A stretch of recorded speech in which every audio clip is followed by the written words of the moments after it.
We're here at the topping out ceremony of Globe Point, CEG's first building in its Temple redevelopment and regeneration programme in the heart of Leeds Southbank.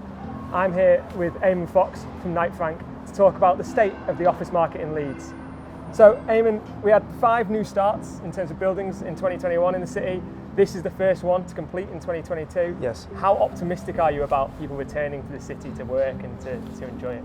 I think the narrative has changed for the better. I think statistically as a city we were one deal behind a typical year last year. Not many other regions can say that.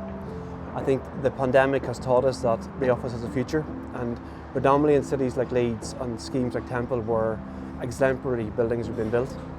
And that's not a cliche to use that term. At the end of the day, office buildings, you put desks in and people go to work, but actually employers and employees want more these days.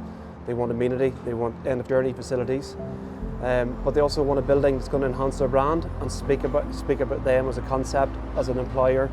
I guess you touched on it, that the pandemic sort of forced everyone to work from home. It's changed the narrative of people's working. There's the whole concept of hybrid working. Yeah. What do you think is changing in what both occupiers are looking for and perhaps what employees now want in their office buildings and the new developments that are coming forward? Yeah, well, I think a lot of employers have to try harder now to get people back to work. We've taught ourselves through the pandemic that the office has a purpose going forward. The hybrid model was coming at us anyway pre-pandemic. I think the pandemic had speeded it up significantly. But the reality is people are now buying less and they're buying better.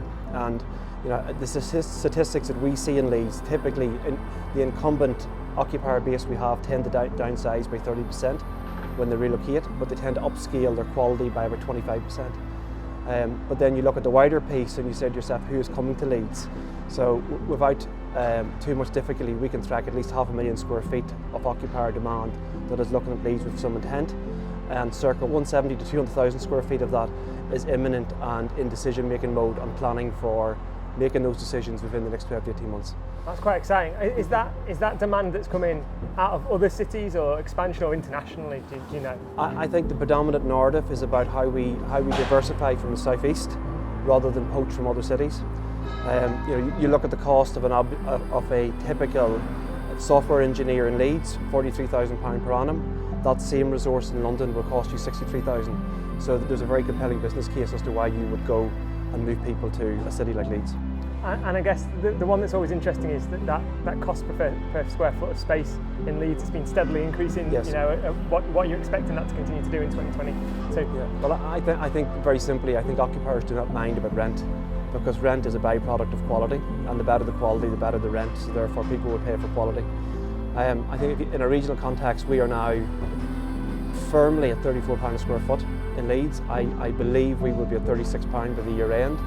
To put that in context, that compares to Bristol at 42.50, Manchester at 42.